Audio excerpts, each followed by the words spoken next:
Hello everyone, my name is Sark and welcome back to another action figure review. In today's video, we're going to be taking a look at the Kamione, or the Kamione A02A version of the TonsenArtToys Gogeta. And I'm not going to lie, I thought this figure was not going to get to me anytime soon. The carrier said that it was going to come in like late this month, but I am happy that it is here. And of course, it's not the only thing that came in with it. It's just the figure itself and also the accessories that go with it to actually make Gogeta. So without further ado, let's take both of these out and see how they look.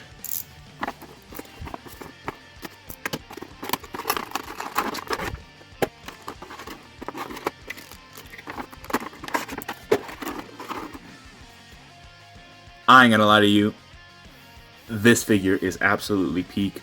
Holy crap. This is one of the most beautifully sculpted and articulated figures that I've had the pleasure of actually holding. And I've mentioned that in the past as well. One of my most favorite figures that I've had, like just the pleasure of moving and like posing and everything. One of my favorites is definitely Aoi Toto from the JJK line by Tamashii, and honestly, this feels the exact same. In terms of just the feel of everything, it feels exactly the same. And that's a good thing, because Aoi Toto is definitely one of the best figures that Bandai has released in general, and honestly, this looks absolutely beautiful. There's a couple of things that a lot of people are not happy about, and honestly, in my opinion, it's just very nitpick things. So I did decide to go with the Super Gogeta head sculpt because that is the version that a lot of people are wanting. And of course, it is the version that does have the orange vest instead of the yellow vest. So that's why, can you stand up? Stop falling, please. It's just a quick posing here. So yeah, I'm using different lighting for this one. Hopefully it actually turns out a little bit better than usual. So if you guys have any suggestions or anything, or any settings or that sort of stuff for like my camera, that'd be great. But no, also taking a closer look here in just regular stuff, which is awesome. Now, comparing him to the Super Saiyan Blue Gogeta, here's how he compares. He is slightly taller. It might not be that noticeable, but even Gogeta being standing completely straight, his arms do drop down slightly lower, or at least for this one. I don't know if it's just the position that he's at, but they do seem to be, or at least the TonsenArtToys Gogeta is slightly above by just a smidget. And of course, here is the infamous demoniacal fit Gogeta as well. So, oh my god, I feel like I'm about to pass out because of how many Gogetas there are. Granted, there's a couple of things to note about the TonsenArtToys, which I will actually talk about right now. And I'm actually going to do a sort of like discussion video or a versus video to see like which one is better in terms of the figures themselves between the Bandai and also Demoniacal Fit. But people are a little bit disappointed that this guy lacks in paint, and I will say that is one of the more unfortunate things. This guy looks pretty bland in terms of the paint department. There is no shading whatsoever anywhere. There is a little bit of discoloration between the chest and the rest of the body parts, which is a bit upsetting, but at the same time I understand it's pretty much the exact same issue that the original release of the legendary Super Saiyan Goku had, although not to that extent. This guy doesn't have like the insane discoloration that Goku had. Another thing is people hate the cuts on the forearms, and honestly, I understand why you would probably hate it, but it just gives you a lot more range, which we will get to in a minute.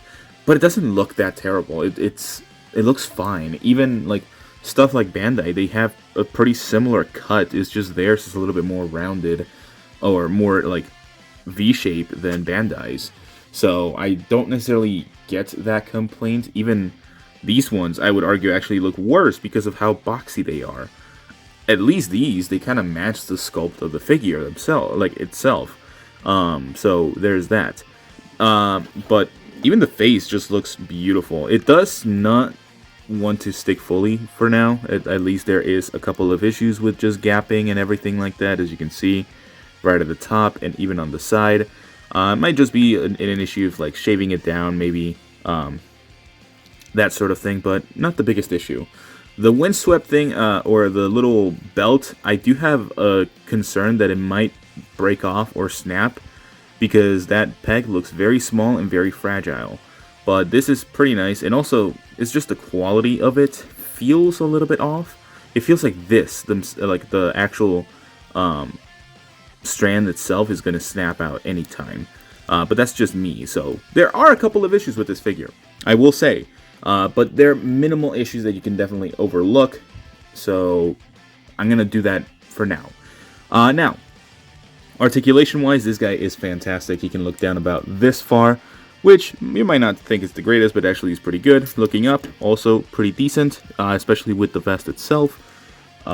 He can get his arms past a T-pose, which is really good, if I can get this arm to function. Again, the issue is definitely going to be the shoulder pads, which is, again, the biggest issue that Bandai, Demoniacal Fit, and even TonsenArtToys can't seem to figure out how to properly do. He can look side to side pretty well. He does have a nice pivot. He does have a double barbell style joint, or a double ball jointed peg for the neck, which is really nice. He can, or his shoulder pads are rotatable as well. Like, you can swivel them a little bit. They do have a clear plastic peg to make it a little bit more seamless and more floaty, which is pretty nice. He can rotate 360 degrees, and something that will happen, it's the same as always, the shoulder pad itself is going to go down with it. Not the biggest issue, but again, you can work around it, which is not a big deal. Butterfly joints.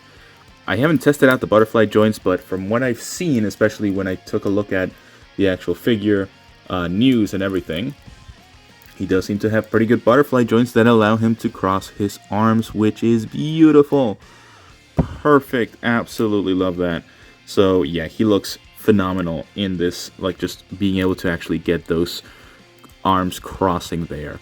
For the bicep swivel, he does have a bicep swivel. It's a little bit squeaky. Hopefully mine is not like super. I'm probably gonna have to actually do a lot of shock oil for this figure, more than usual, and that's another thing that I'm going to talk about towards the end of the review. Double jointed elbows that actually work really well. They actually look pretty seamless, which is not a thing that I mention a lot. Yes, there is this kind of like major gap here, but besides that, it's not a big deal. It will have its gaps, but it's not as smooth here. But comparing it to other figures, like, just the range of articulation is just much different, which is awesome. So again, great so far. The torso, he actually does have a diaphragm like ball joint as well that you can move around. With the waist, he can go forward this far, which is really nice. Backwards, he can also go pretty far as well. He can rotate side to side, which is beautiful, and it doesn't bend the waistband any like whatsoever. Now, for the legs, which this is going to be really good, for the legs, he can kick forward all the way high, because he does have a soft diaper piece for the torso, or for the waist joint, or for the waist. I don't know why I keep saying joint. But he can get the splits perfectly as well. Again, it's just a matter of getting there. They just built the legs on this figure perfectly, in my opinion. Thigh swivel, double jointed knee that I did mention they could have sculpted better because of how huge of a gap there is between the legs themselves. Again, this is like a major gap. Like, this is something that they could have avoided in some ways or another. And same for the bottom here. They could have sculpted just a little bit more, because it looks great just like neutral posing, and that's fine. That's how it's supposed to look. But when you actually bend it, that's another issue. It's not as bad as Bandai's, because Bandai's is also an outdated mold. And honestly, I don't think it's as bad as Demoniacal Fit's. Demoniacal Fit does have a major gap on their legs. So yeah, I don't think it's terrible. They do have this new articulation, which is the shin articulation that you can somewhat rotate and move forward and backwards a little bit. Very similar to the Daima Goku that came out this year as well. And also the Super Saiyan Goku that's going to come out later this year. So for his feet pointing forward this far, backwards this far, and of course a pivot to the sides as well. So yeah, beautiful articulation for this figure. Now let's move on into the accessories because, man, does he have a lot of accessories as well. Well, don't fall on me. Thank you. This figure is absolutely stacked with accessories, and honestly, it definitely has the best bang for your buck at the current moment in this market. So we do have 3 different head sculpts as well, or hair sculpts. We have the base hair sculpt, which is beautiful in my opinion. These are meant to replicate the super version of Gogeta, which is perfectly fine. I love both versions as a whole, but this is just sculpted beautifully. Same with the Super Saiyan head sculpt. It looks amazing. Again, it won't be completely accurate because you don't necessarily have the correct body for it. And we do have a windswept hair sculpt for the Super Saiyan Gogeta from Dragon Ball Super. So the reason why is because it does have the exact same molding in some areas. And at the same time, it doesn't have the peg for the halo, so it's not going to be compatible with the Super Gogeta version of him. We do have a crossed arms section, and I will tell you this, the crossed arms are not my favorite part here, because just the arms themselves are too small, and hopefully that actually showcases it within the actual, actually, let me showcase that real quick. So I'm going to swap out the parts real quick, because you can actually swap out these arms super easily. There you go. So if you swap them out, can you separate these? No, you cannot separate them. That's another thing. So whenever you put them on, you should be able to hear the click. There you go. So it's just, they looked so small compared to the actual arm. Like, just looking at the arm and comparing it with the crossed arms, they look so small. That's one issue with this figure in terms of the accessories, but besides that, it doesn't have that many other issues in terms of everything else. Maybe just taking it out is going to be a pain in the ass. Maybe.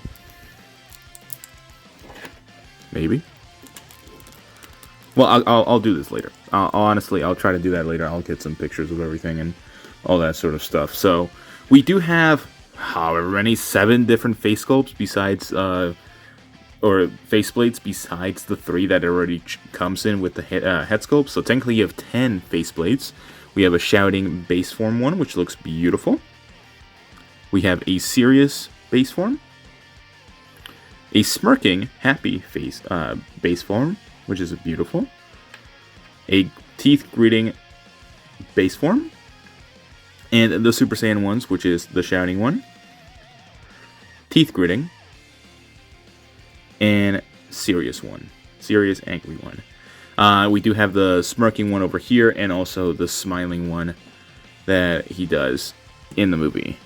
Now, for the hands, we have fighting pose, ki blast shooting hands, soul punisher hands, grasping hands from the looks of it.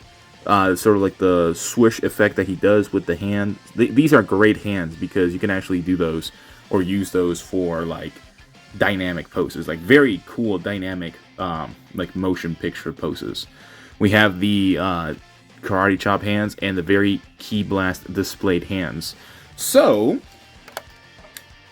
I'm not gonna take too much time here. I'm gonna go right into my final thoughts because there's a lot of things that I want to talk about with this figure. This figure is not perfect, but it is damn good. So, as a final score, I am going to give this figure a 9 out of 10.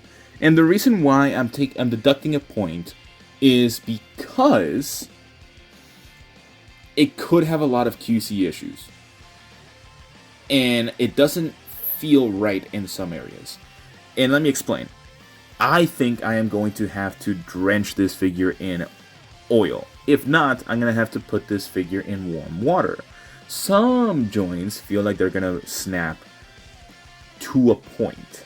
And that's not the biggest deal, because those can be easily fixed. I'm going to try dunking this figure in warm water for just a couple of seconds, see how it feels, and then I'll put something on the bottom of this video, or like on the screen, that mentions that it actually fixed it. He does have a lot of great accessories, which is beautiful.